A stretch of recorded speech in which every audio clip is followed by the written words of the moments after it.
morning, everyone. I would like to kick us off with our guest musician today, Ivan Boudreau. And if you are so inclined, please stand to sing. And if not, there we are. We'll just see how it goes. And welcome, Ivan. Thank you.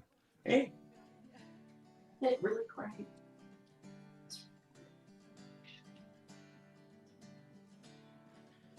I start my day with love. When I start my day with love, that's what I get more of, is love. I start my day with love. When I start my day with love, that's what I get more of, is love. Love, love, love. Love, love, love.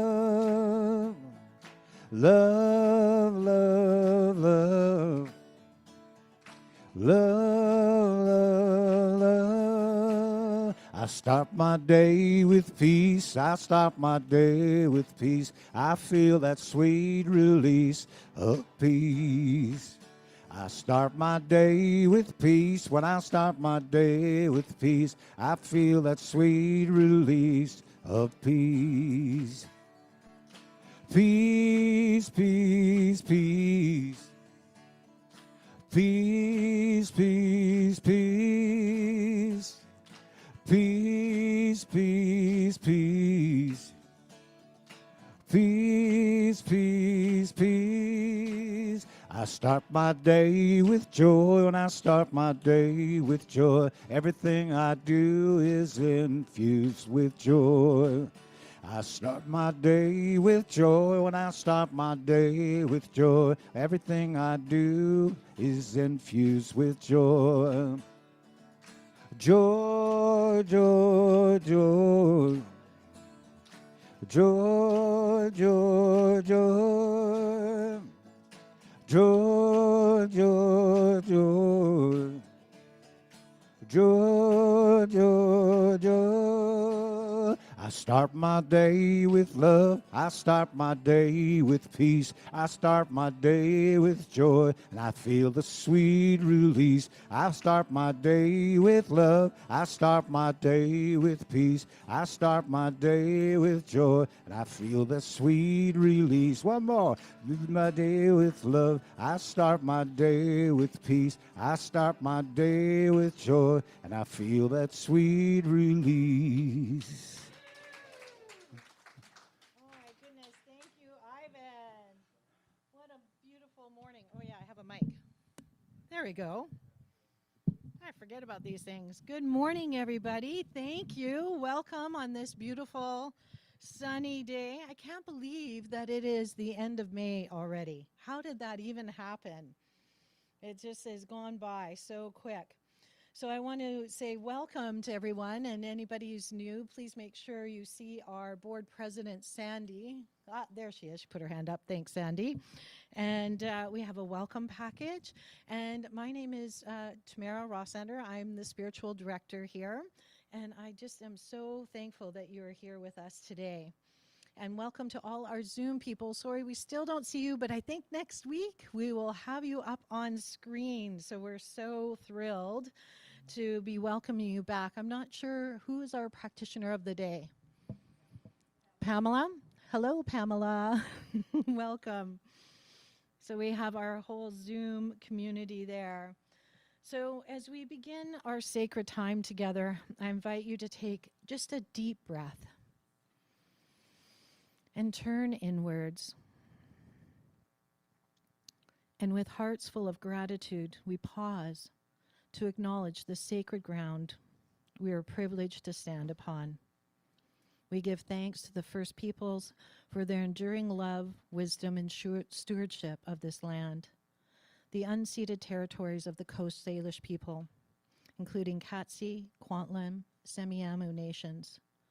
We also honor the many other Indigenous nations who now call this region home, and we recognize the richness they bring to the community of White Rock, Surrey, and beyond.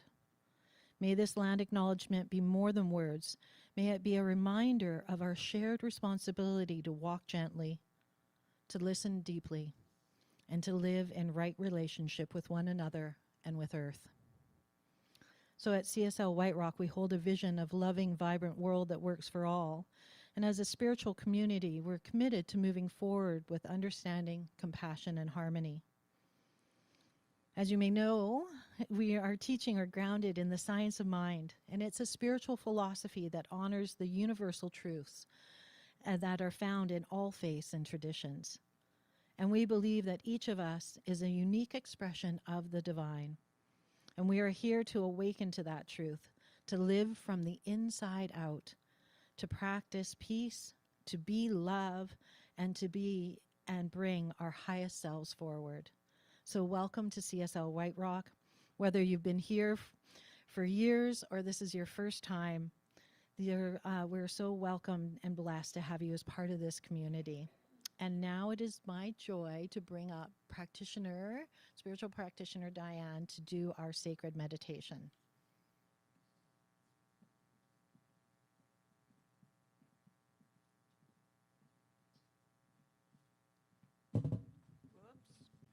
Good morning, everybody.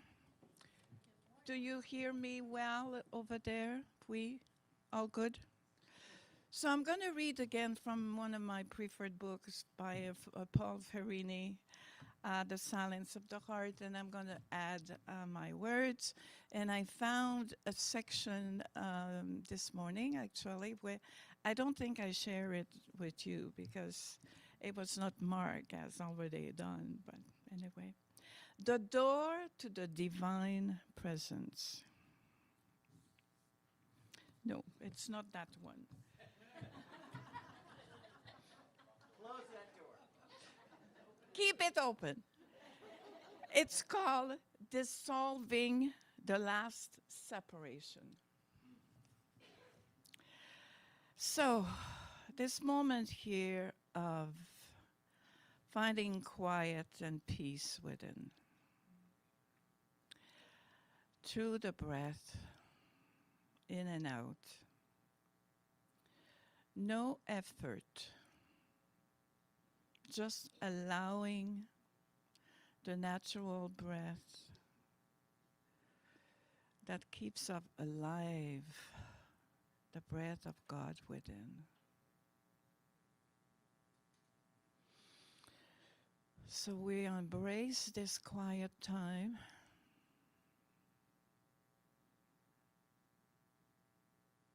Never the same, but always there.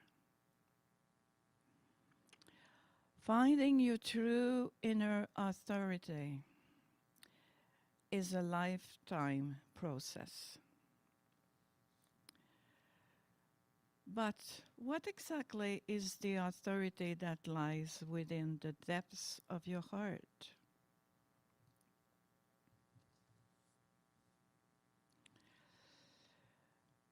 Clearly, that authority does not submit to the wants and needs of other people, nor does it submit to your own wants and needs, which are inevitably perceived in fear. The true authority of your heart blesses you and knows that you are completely loved and completely safe. It does not want, it does not need, it does not seek approval from others. True authority is rock solid and self-nurtured.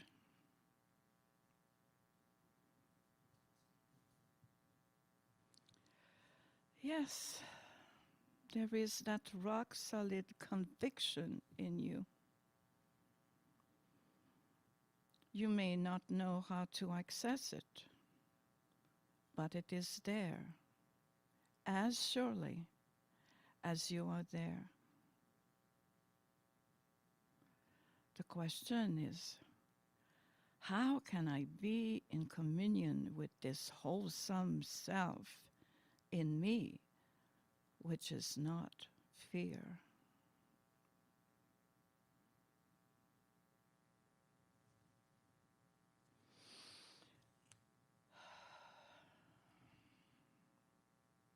Call it God. Call it your higher self. Call it your Christ mind or your Buddha mind. Names do not matter.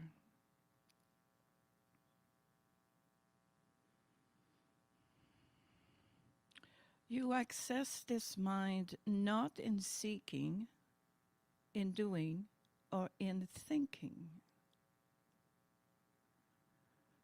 You access it through your own stillness, through your quiet acceptance of yourself and others, through your profound willingness to be present.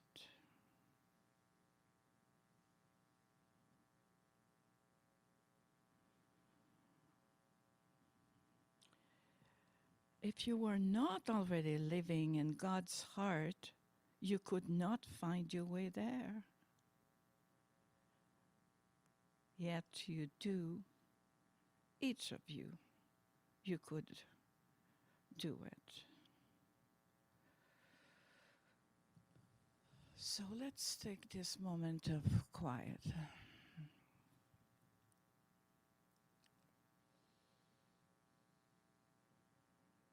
Inviting presence within.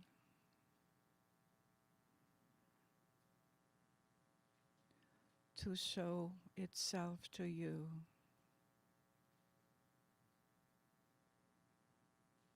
In whatever ways.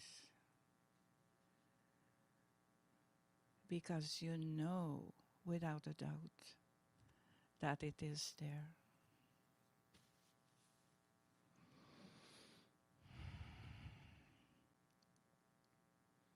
Presence never leaves you. There is no separation.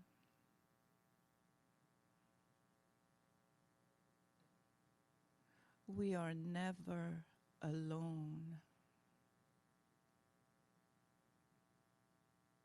We are never alone.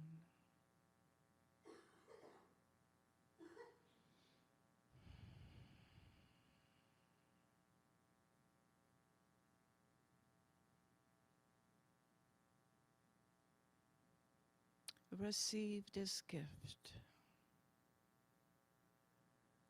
of feeling and knowing that presence is within you right now.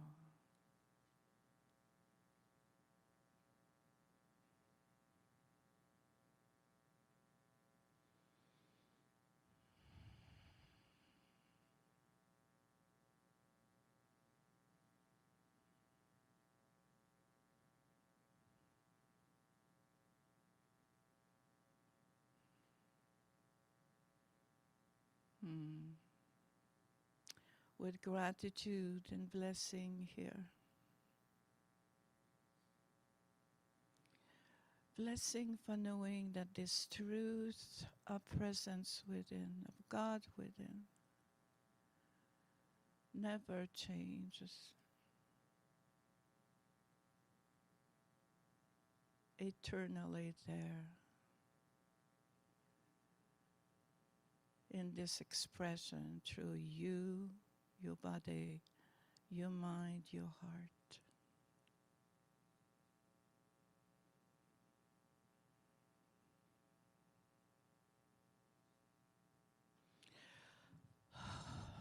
So blessing and gratitude.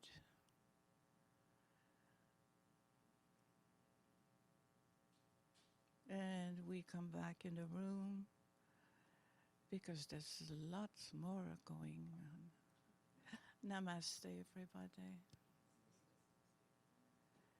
And I invite Ivan here.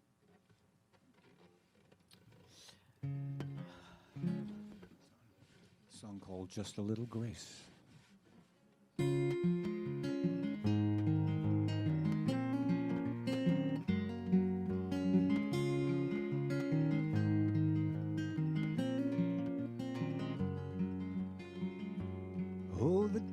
days are long and the nights seem to go on and on. Each hour lasts a little longer. Some days the sun don't shine into this heart of mine, so I pray to be much stronger. 'Cause if I had the strength of a mighty redwood tree, if I had the wisdom my elders gave to me, well, if I had the patience of a farmer planting seeds, a little more faith, with just a little grace, I would find the things I need.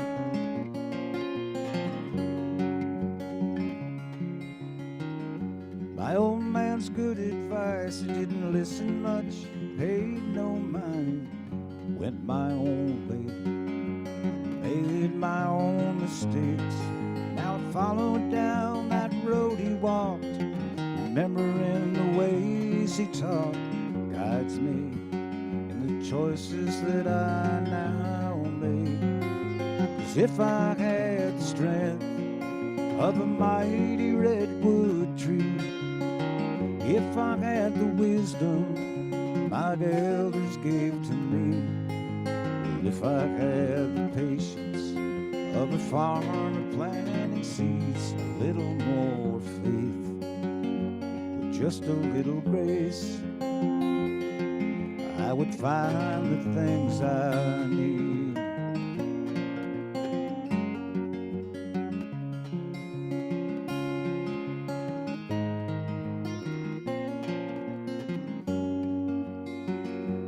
Never liked to wait, chasing dreams seemed to be my fate, wishing tomorrow would soon be yesterday. I never got to smell the flowers as I counted down the hours. I should have stopped along the way. And if I had the strength of a mighty redwood tree, if I had the wisdom my elders gave to me, well, if I had the patience of a farmer planting seeds, a little more faith, just a little grace, I would find the things I need.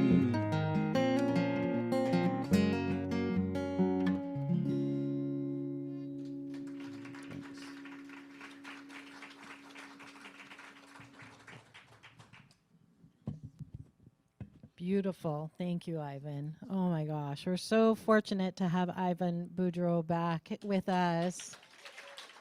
Yeah, he's fantastic. So now I get to introduce our guest speaker today.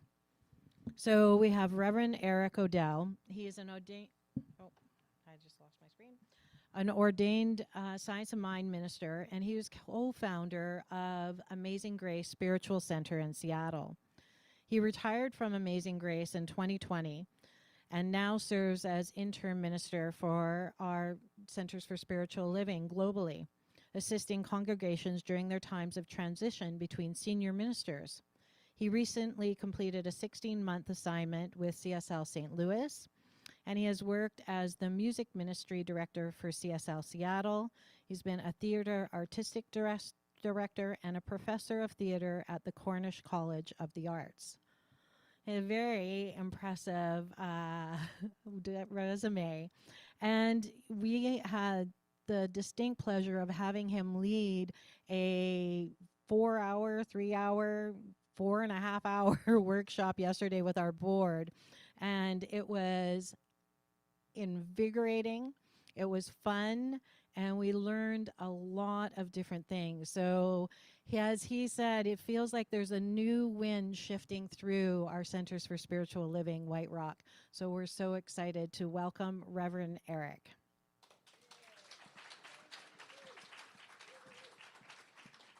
So a new wind means I'm going to move the candle.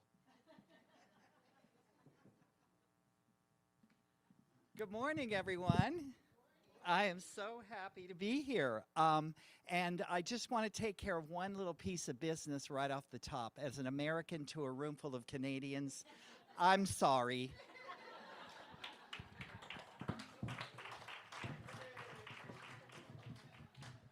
Pray for us. And, oh my God, what a gorgeous day, huh? All right, I need to get everything situated. So in my 30 plus years of being in the pulpit and attending or leading New Thought worship services, I found that there are 3 topics that ministers don't enjoy talking about and congregations don't enjoy hearing about. So that's what I'm going to talk about today. All the things you don't want me to talk about. So my intention is to talk about these 3 taboo subjects in a way that will open your minds and hearts and help you live your best life, because that is my whole reason for being. I am here to live my best life and to help other people live their best life. Okay? That's my reason for being. The great Unity minister Edwin Gaines wanted to cut out her habit of complaining all the time, knowing that whatever you put your attention on, you're going to get more of. So if you're complaining all the time, what are you going to get? More things to complain about, right? So this is how the law of mind works. Whatever you put your attention on increases. It works all the time, whether or not you are conscious of it or even believe in it. This is the interesting thing about the law of mind. You don't even have to believe in it. You don't have to think it exists. You don't even have to ever have heard about it. And it is how you are living your life. So it's a really good idea to be aware of it and be mindful about how you use it. It's like, it's the ocean. If you're a fish, it's the ocean you're swimming in. If you were a bird, it's the air you are flying through. And our whole project in Science of Mind is to help you work with the law of mind to do all the good things and live your best life. So that's what we're going to do. On the other hand, instead of complaining, if you express gratitude for things all the time, what are you going to get more of? You're going to get more things to be grateful for, okay? So resentment or gratitude, bondage or freedom, which would you prefer? Freedom. Hallelujah. There are people out there. Okay. It's a very serious question, and only you know the answer that's right for you. Do you want to be grateful, joyful, worshipful, connected to your higher power, divinely inspired and guided, naturally spreading goodwill and love everywhere you go? Or do you want to be resentful, bitter, angry, discouraged, disconnected from source, stumbling through life without direction and a pain in the ass to be around? And you get to choose. You know, you get to choose. And I learned a very wonderful lesson a few years ago, because I learned that it's totally okay to choose option B. There's no law that says you have to be happy or even want to be happy. So here's the lesson I learned. I was with a spiritual counselor, and I was talking about my parents. And in my experience, my parents yelled at each other every night. They had a very contentious, drama-filled life, right? They were unhappy about a lot of things all the time. And so I was ragging on them. And the spiritual counselor said, no. Some people come here for the drama, and they get to do that. So if you know someone who is all about the drama, and it's irritating and annoying, and you want to get away from it, you don't like it, does anyone here know anyone who's into the drama? Possibly you. That is okay too. That is still its own unique spiritual path, right? And it's really great to let people pursue the life that they want to live. And actually one of the things that touched the most in my relationship with my stepmother, once she said to me, I've always been jealous of you because you have a talent for happiness, which told me that she knew she didn't know how to be happy. So I've come to accept that martyrdom is a legitimate spiritual path, and I don't judge that. And the less I judge other people's paths, the more permission I give myself to live the way I want to live and pursue what I want to pursue. You know, when you are in judgment about other people, you are bringing an attitude of judgment into your own life.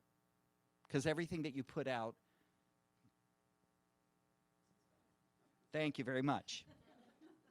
Now, if there's any place in your soul that wants to be happy, grateful, joyful, worshipful, connected to your higher power, divinely inspired and guided, naturally spreading love and goodwill everywhere you go, I have a spiritual practice for you.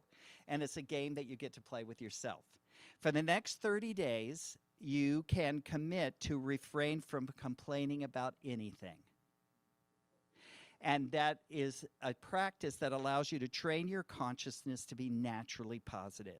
If anything shows up that would tempt you to complain, the only appropriate response is, gee, that's great. So repeat after me. Gee, that's great. One more time. Gee, that's great. Oh, look, I've got a flat tire. Gee, that's great. Ah, there's a fly in my soup. My stocks went down. Gee, that's great. I didn't hear you. Gee, that's great. I gained 3 pounds this week. Gee, that's great. My doctor wants me to go in for some tests. Gee, that's great. Why is that great? Because no matter what the test result is, the truth heals. Doesn't matter what the test result is. I mean, it does matter what the test result is, but the taking of the test is necessary. Amen? Amen. Whatever it is. The legislature just passed a law I don't like. Gee, that's great. I think I may be drinking too much. Gee, that's great. If you find that you've slipped, and you're in the process of learning to train your consciousness to not complain, to be grateful, and to be positive, if you catch yourself complaining, just forgive yourself quickly and completely, and then just start over with a new 30 days.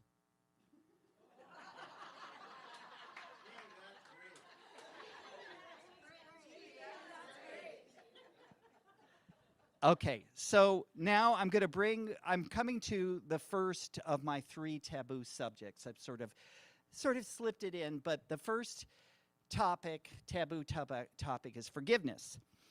Very early on in my career, my friend Colette and I started a Science of Mind teaching chapter in Seattle, and we were meeting in the basement of Seattle Unity at the beginning. And I was very, very new to speaking publicly, speaking on Sundays. And we were going through the service, and I noticed that there was a young fellow kind of over there. And, you know, when you're a minister, you just can't help but you're scanning the crowd. Are there any new prospects? And there was this fellow, and I was like, oh, great. And I got up and I said, today I'm going to be talking about forgiveness. And he stood up and walked out. He was not going to have it. And one thing that's very ironic about us as human beings is that we always want to be understood. Is there anyone here who enjoys being misunderstood? No, you want to be understood, right? Does anyone enjoy being shamed, criticized, condemned, shunned, or disapproved of? No. You want to be understood. And if we make a mistake, if you're like me, you want to be forgiven quickly and completely, right? If you make a mistake, you want people to forgive you. But when someone else makes a mistake, or does something we disapprove of or feel is truly harmful to us or someone else, we immediately become judge, jury, and executioner. Anyone else? Anyone here have any judgments about anybody? Okay? Right. So we want to be forgiven, and we don't enjoy forgiving.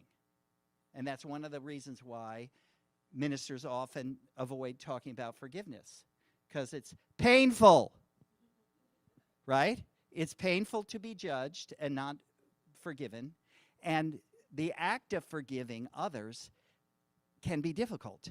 Anybody got somebody that you just are not going to forgive them, right? Something has happened, they're doing something, and you are not going to get my forgiveness. I'm not letting you off the hook. How many people saw that TV show Big Little Lies? Okay, so there's a character in there named Madeline, and she's angry all the time, almost all the time.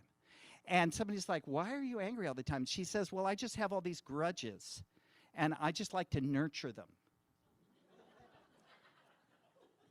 But there's something very interesting about unforgiveness. Everything in yourself and other people that you condemn diminishes your joy in living. If you're not forgiving of yourself and others, you are not living your best life. So here's some things that are true about the business of unforgiveness. Unforgiveness is a poison you drink believing it hurts the other person. You know, you're busy being unforgiving about the other person, and the other person may not even know you exist. And they are not receiving the gift of your judgment. They're not receiving the punishment of your judgment. Nothing's happening to them, and you are diminished. The other thing about unforgiveness is the opposite of divine consciousness, and we're here to be our best self. And the thing about divine consciousness is that it's a loving and benevolent presence back of all creation, and it is the perfect giver of unconditional love and never condemns or holds unforgiveness. I mean, that would say to err is human, to forgive. To err is human, to forgive. Yes. So we are here. We're not going to be living our best life unless or until we're being our divine self completely. Our God is not a God of second chances. It's a God of 10,000 chances. One thing that I love about what I've learned about the divine through my life in New Thought is that this divine super intelligence knows absolutely everything about me, everything I've ever said, everything I've ever done, and loves me anyway. There are no secrets. There's no hidden place where the divine doesn't know all the things I've done and said, good, bad, ugly, and indifferent, and adores me anyway. And the second I change my consciousness, the law works with me and doesn't say, well, you didn't forgive that, or you did that thing a long time ago, and that's it, you blew your chances. You know, that idea that there's a divine that judges you and then sends you to eternal torment, I just want to make sure everyone understands that's a lie.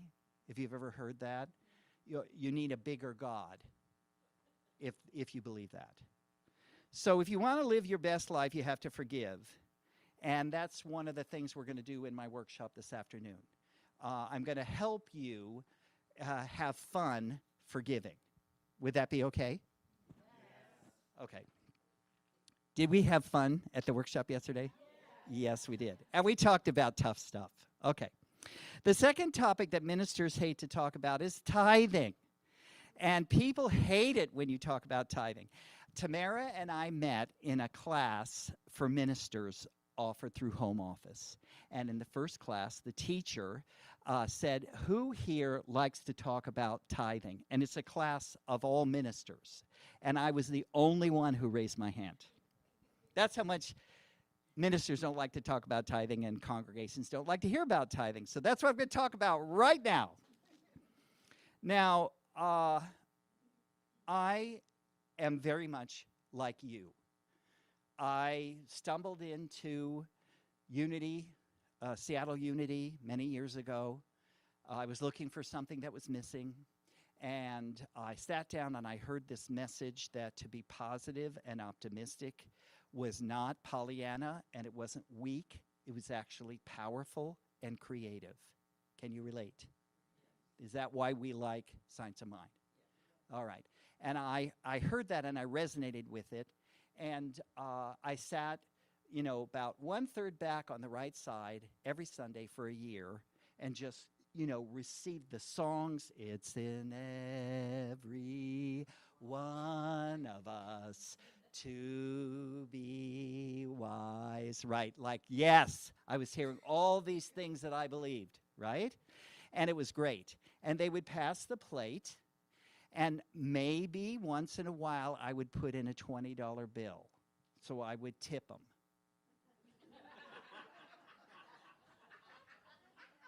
Okay?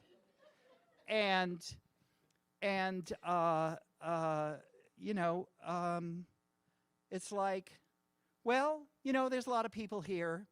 Somebody else will pay for this. That's not my job. I'm not on the board.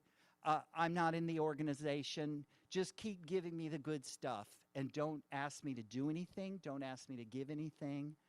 Don't ask me to inconvenience myself in any way. Everybody take a deep breath and let it go. And I went along that way, for a while. And I got in the choir and I got in a vocal quartet. I was getting all this stuff that I wanted and needed mentally and spiritually and socially.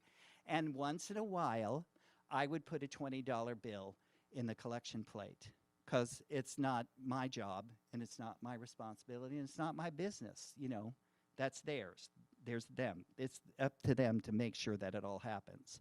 And I stayed that way until I got into practitioner studies. I was hired to be a music director at Center for Spiritual Living. And I started to take classes and really, my life was improving and I got to the point where I wanted to be a practitioner. And when you get into practitioner studies, at least at Center for Spiritual Living Seattle, you have to tithe. You have to be tithing, okay? And so now tithing was on the menu for me. And this is what happened. This is what happened for me. So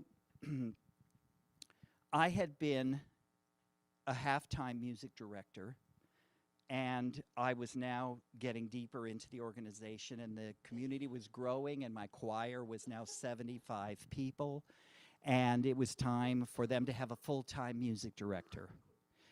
And so I was going to be negotiating with our senior minister, Kathy Ann Lewis, for my new salary and benefits from half-time to full-time. And I was nervous because Kathy Ann is a very strong personality with very strong, prosperity consciousness, and she's a tough cookie. Okay, so I had a certain figure in mind, and I started tithing, which is giving 10% of my gross income to the people, places, and institutions that are the source of my spiritual food. And so I was like, well, everything else I've heard here has worked for me. All the classes I've taken, all the things that I've worked on, all the spiritual practices, they've always worked. So, and we're religious scientists. Did you notice that the word science is in it? And that means we test and prove spiritual law in the stuff of our own life. Not because somebody told us and not because we read it in a book, but we prove it like scientists prove it. Okay, are you on my beam? Okay, so I said, I'm going to do this. I'm going to do this and see what happens. So this is what happened. Out of nowhere, a person on staff came up to me one day and handed me a book. And the book was a survey of all of the salaries of all of the music ministers of all the Christian denominations in the United States. Okay, so this is what Baptists are paid based on the size of the congregation. This is what Catholic music directors are paid. And this person said to me, the Episcopals pay the best, and you need to ask for the Episcopal salary because you're the best. And the figure for our size congregation was 50% higher than what I was going to ask for.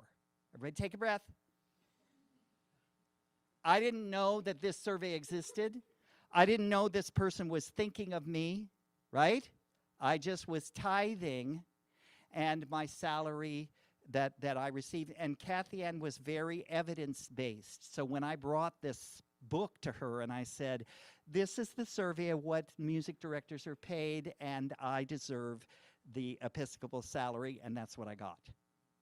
Okay? Now, the other thing I want to say about tithing is it's not about money. The thing is never about the thing.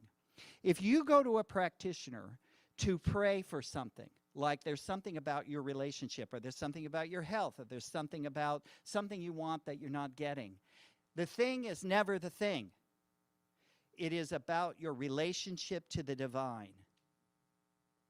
It is about your expanding your God nature and self. The thing has just shown up to bless you. The thing has just shown up to give you an avenue for where your soul is going to grow. It might grow because of your relationship to your body. It might grow because of your relationship to other people. It might grow because of your relationship to yourself. Any of this stuff, all of this lovely stuff that distracts us on the material plane is just about expanding us as souls. And so in the same way, tithing on the surface is about money. It's never about money. Okay, the thing is never the thing. It's about your relationship to the divine.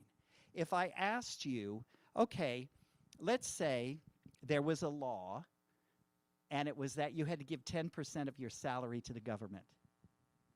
Let's just pretend that existed. Okay. Or some portion, let's say 10%, you had to give 10% of your salary, gross salary, to the government. Well, what if there was a law that you had to give 10% of your gross income to the persons, places, or institutions from which you receive your spiritual food? Do you even know what feeds you?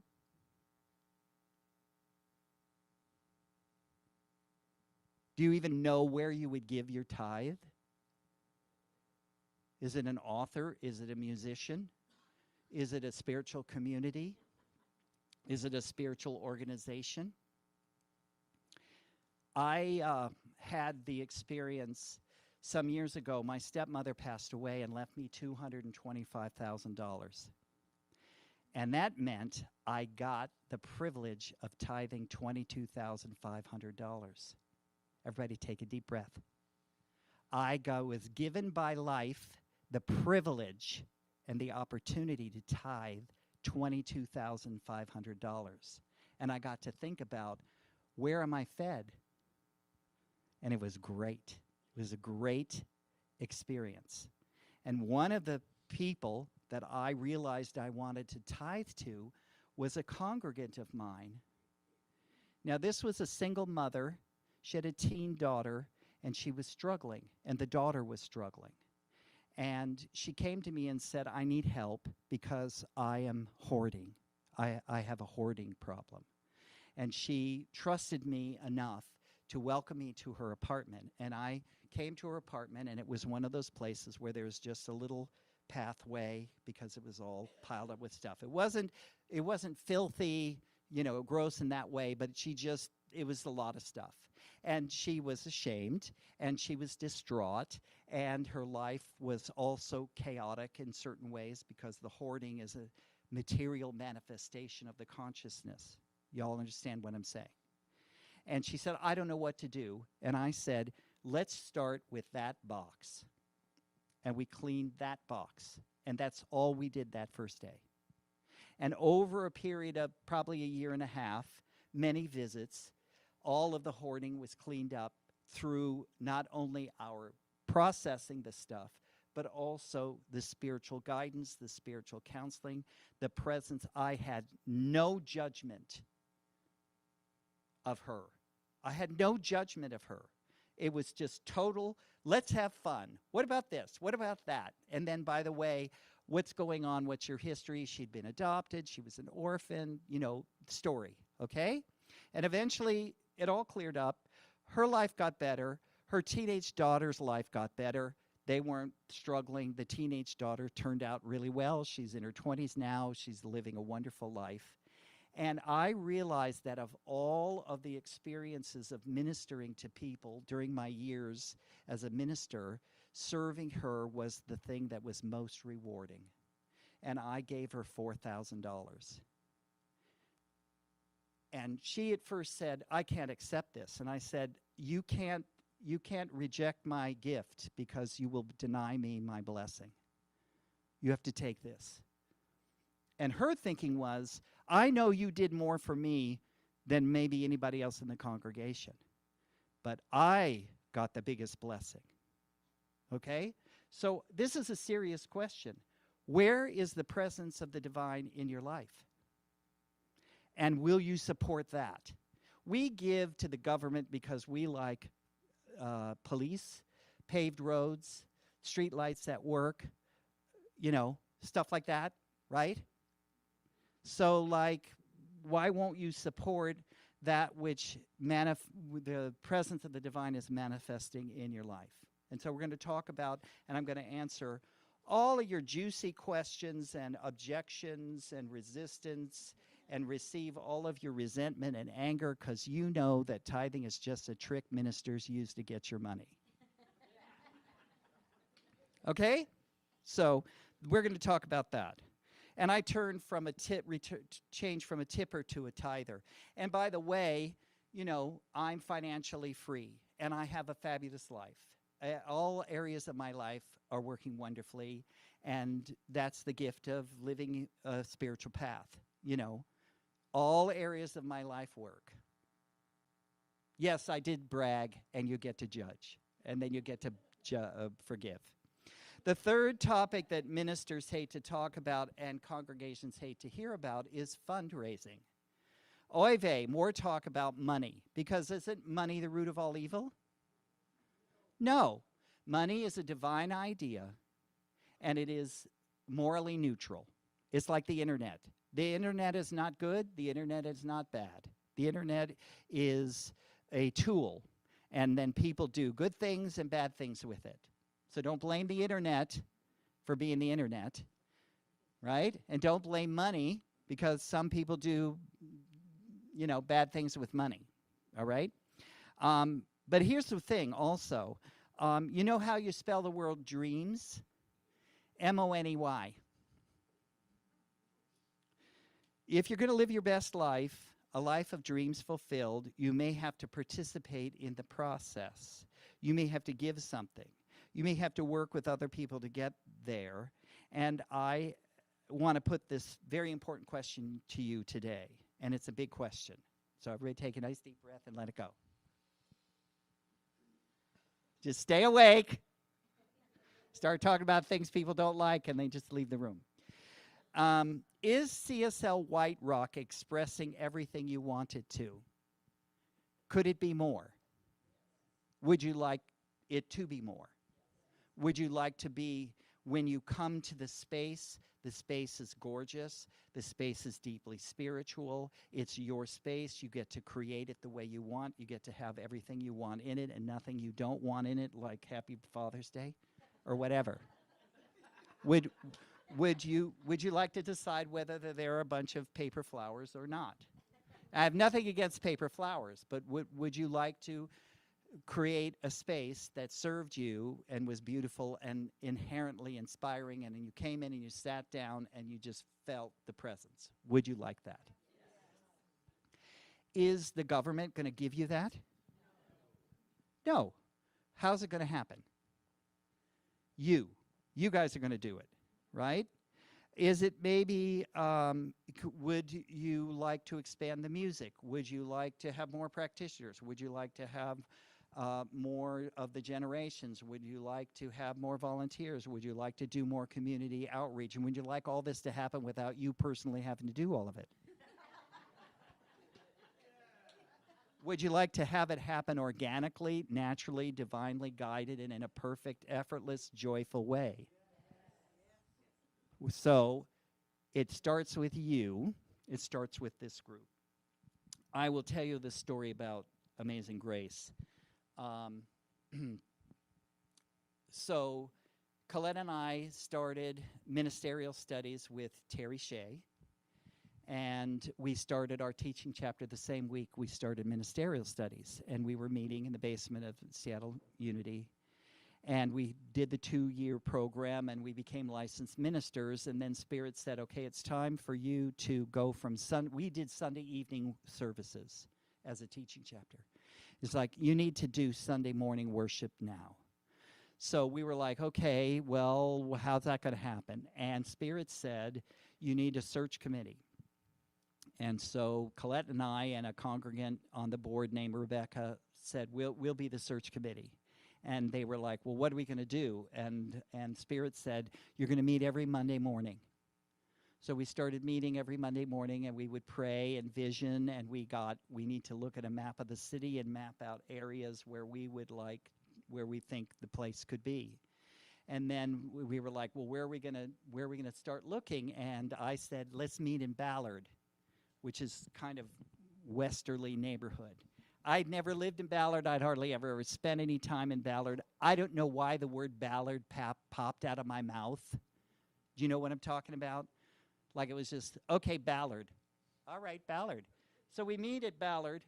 We get in the car, and we drive 2 blocks, and there is a church for sale. Everybody take a deep breath. And we look at it, we're like, wow, that's cool, weird, cool, because it was being used in an artist live workspace. It was a beautiful 1907 church building built by the Swedish Baptists. And we're like, well, that's cool, but it's for sale, and we're looking to lease something. So we moved on, okay? And we saw a gym of a private school, and we saw a multipurpose room of a Jewish community center, and we saw this little commercial building, and I kept going, oh, this would be great, because I'm cheerful and optimistic, and I was like, oh, that'd be great, and the other two were like, no, we're not going to be meeting in a gym, right? We're not meeting there. No, that's too small. 80 seats isn't big enough. We were about your size at that time. And then finally, because everybody kept saying, go check out that church in Ballard. Go check out that church in Ballard, because Spirit was talking to us through various people. So finally, we made an appointment to go see this church, and we walked in, and I was like, and I knew we were not buying this church because we barely had enough money to lease something.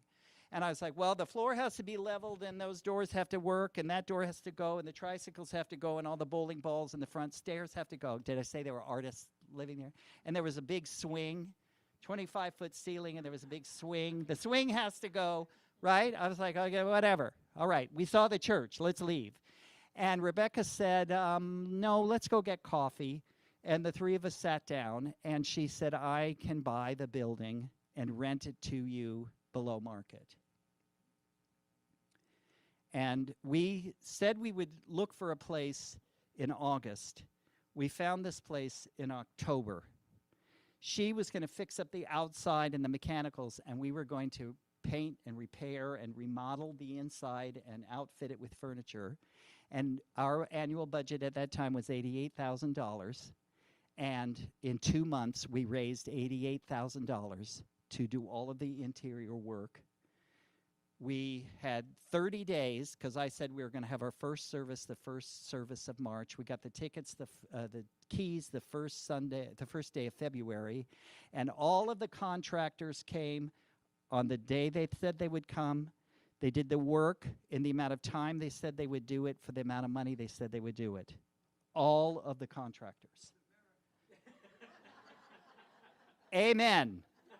Electrical, plumbing, construction, carpeting, church chairs, everything. And we had our first service the first Sunday in March. Whatever dream you collectively, divinely receive, it's a plastic universe, and it will happen. And it can happen joyfully, and it can be in perfect timing.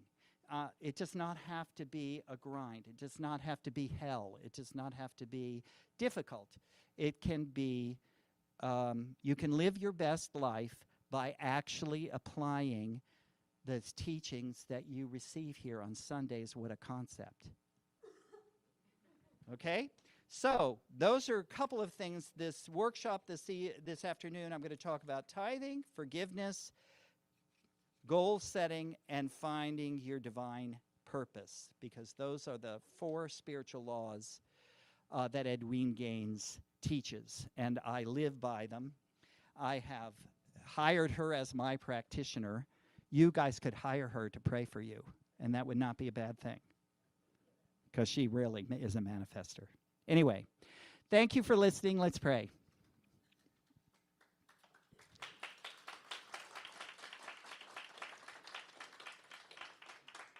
So let's take a nice deep breath together. This has been called the way people in New Thought do communion, as we breathe together.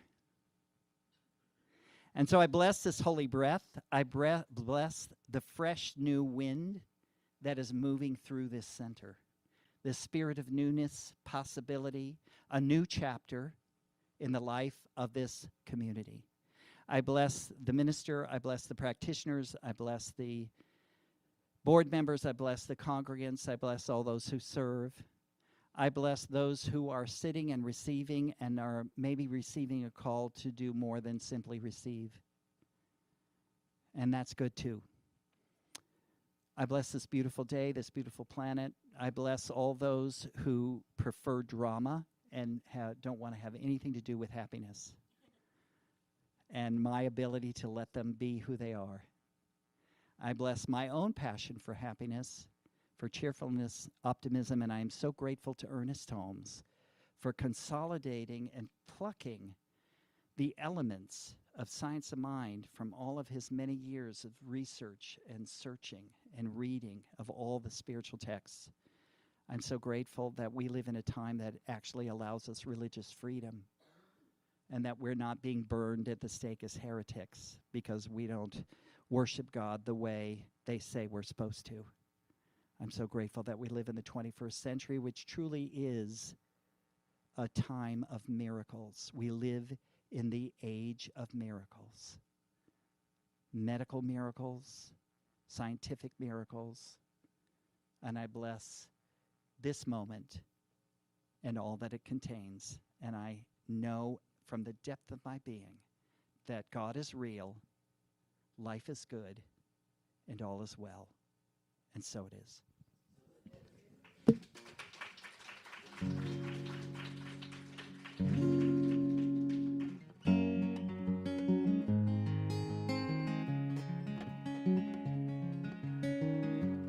Life's winding road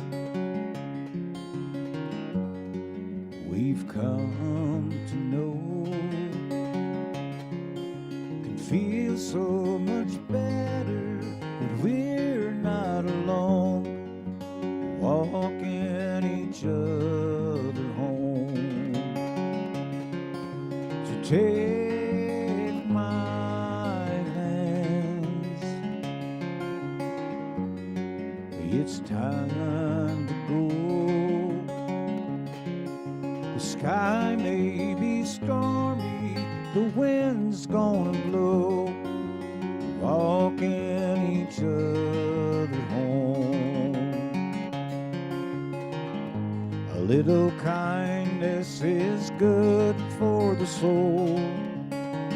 Deep down inside us it flows. A wonderful journey, one step at a time. I'll hold your hands if you hold mine.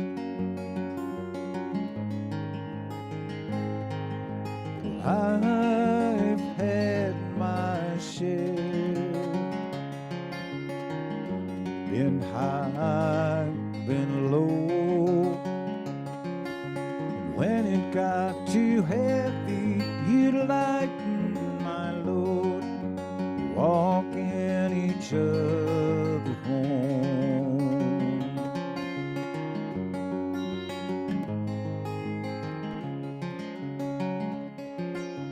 Moonlight is waning, a new day will dawn. With you is where I belong. Turning the corner, there's no rush, my friends. We'll all get there in the end.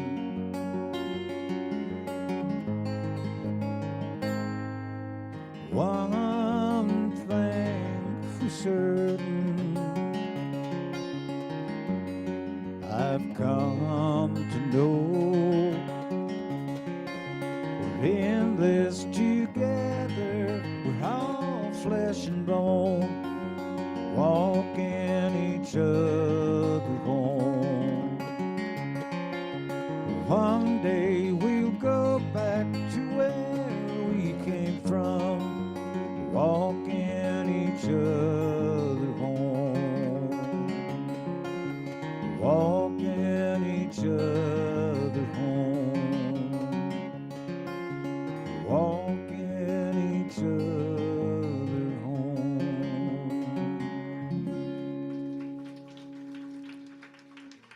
Thank you.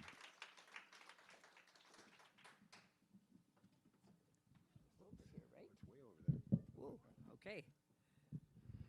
Can you hear me? Yeah. Oh. Oh, Ivan, that was amazing. Do you have anything coming up, Ivan, that we could come hang out with you? Not unless you live in a senior's home. Well, give us the address.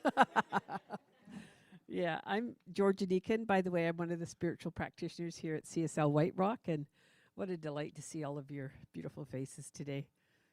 So just a few announcements. Of course, Eric's going to stick around and do a fantastic workshop for less than what it costs you to go to Starbucks, and almost Tim Hortons as well. So just so you know that. And he's going to go into whatever he told you about, all of the things that he mentioned today. And we had such a blast with you yesterday, Eric, and I know you're going to enjoy that workshop this afternoon. Its workshop is based on the master prosperity teacher Edwin Gaines. Edwin Gaines, yeah, it's a book, The Good Life. And I've heard a couple of people who've got that book, and they said, oh my goodness, it's already changed up what they were doing in their life. So check it out. And you can register. If you haven't registered, Nancy's here, and Diane's taking registration there. So just go to her, and she'll help you with sharing your $20. How much prosperity is that?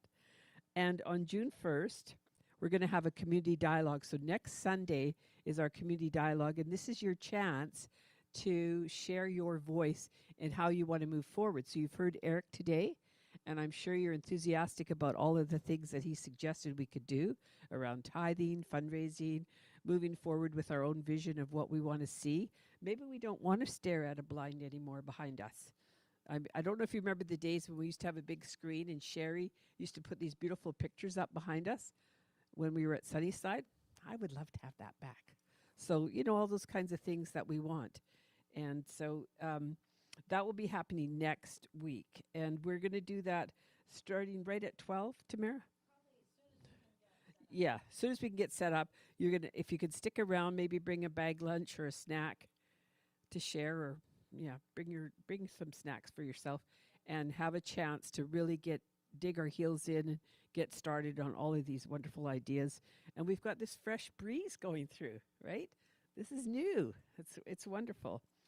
Then on June 22nd, that's the right day. It's a Sunday. I think it was a misprint. It said Saturday, but it's Sunday. If you want to boogie and dance, come and hang out with us at with Checo. Anybody remember Checo, the musician Checo? Yep. So it's going to be at the Crescent Beach Legion from 3 till 6. So 3 hours of heavy boogieing, dancing, and lots of fun. And let's have some fun together. So do come join us. And that's a cost of $25. Great deal. And I think that's pretty much everything, isn't it? Yeah. So let's get Rev Tamara back up.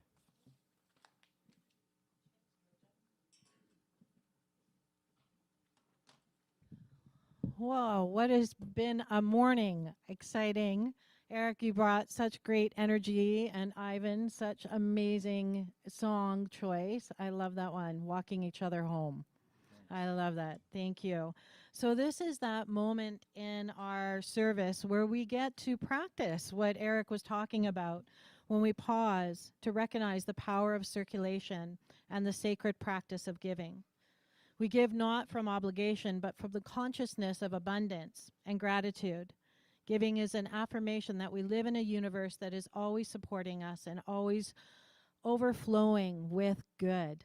So whether your gift is time, treasure, or talent, know that it uplifts not only this community, but your own spiritual life. Your giving allows us to say yes. Yes to love, yes to growth, yes to possibility. So if it feels right for you, I would invite you to take the gift that you're willing to give and hold it to your heart. And gently bring to mind a specific good that you desire in your life.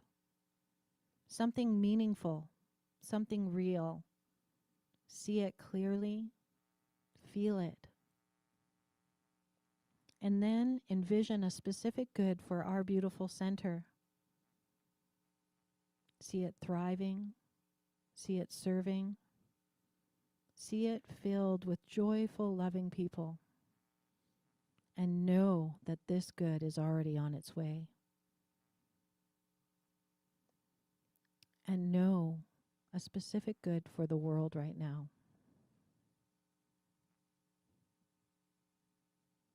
So I ask you to repeat after me our prosperity affirmation. With a grateful heart, I joyfully and mindfully give, knowing that abundance flows through us, and our community thrives. And as I share, I know I am blessed. And so it is. So we're going to have the ushers pass the baskets now, and Ivan's going to play a different song for us today. By special request.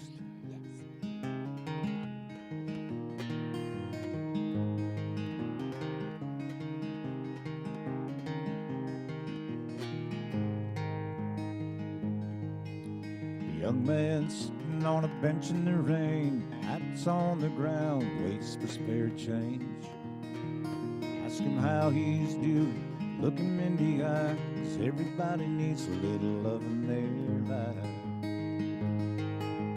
Live with love, love with grace, put a smile on a stranger's face, little things you say and do, with love, grace, gratitude.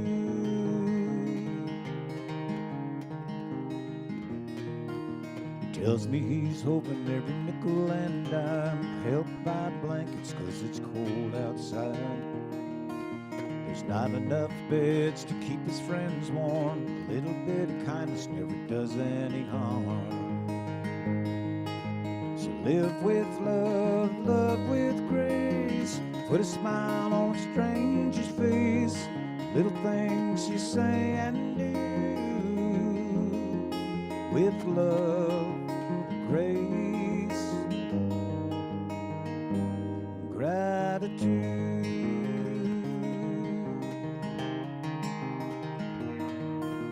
Share some love along the way.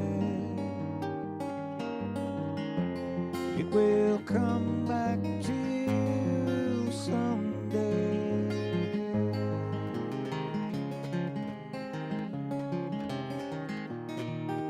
We yearn for things we haven't got, live too fast, race the clock.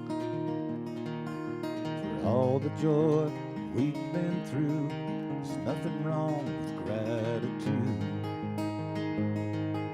So live with love, love with grace, put a smile on a stranger's face, little things you say and do, with love, grace, gratitude.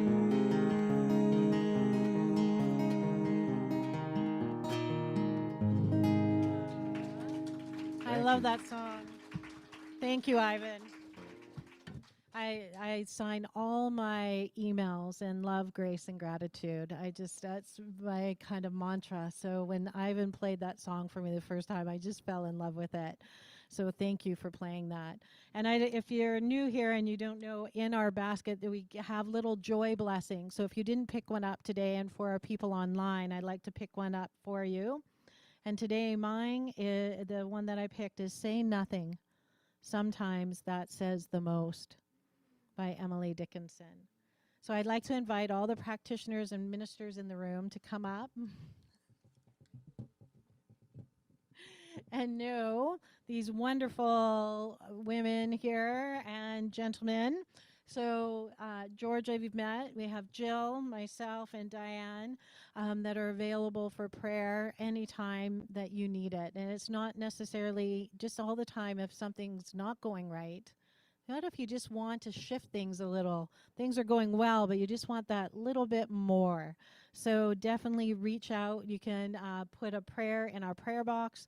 You can email them. You can request online. And today, if you want to have a quick prayer, you can grab one of them as well. And Eric as well. Excellent. Oh, thank you, Eric. And so, yeah, with that, it's our closing affirmation. If everybody would love to stand with us. Oh, hold it. I forgot one thing. Oh, my gosh. You can still stand. We're going to bless these wonderful guests. They've already been blessed with everything that is here today. So thank you, knowing that these gifts are going out into the world and knowing that our community is blessed, our musicians are blessed, our guest speakers are blessed, and this community is blessed. So thank you for all the gifts that are here, all the gifts to come, all the gifts that have come before. And I say thank you. And so it is. Thank you. So now, if you'd like to stand and say with me, something wonderful is happening in me right now. Something wonderful is happening in me right now. Is this thing called life? It's this thing called life. Is this thing called love? It's this thing called love. Is this thing called oneness? It's this thing called oneness. I know it. I know it. I feel it. I feel it. I express it. I express it. I am it. I am it. And so it is. And so it is. Thank you. And stay standing for Ivan's last song. Sing along.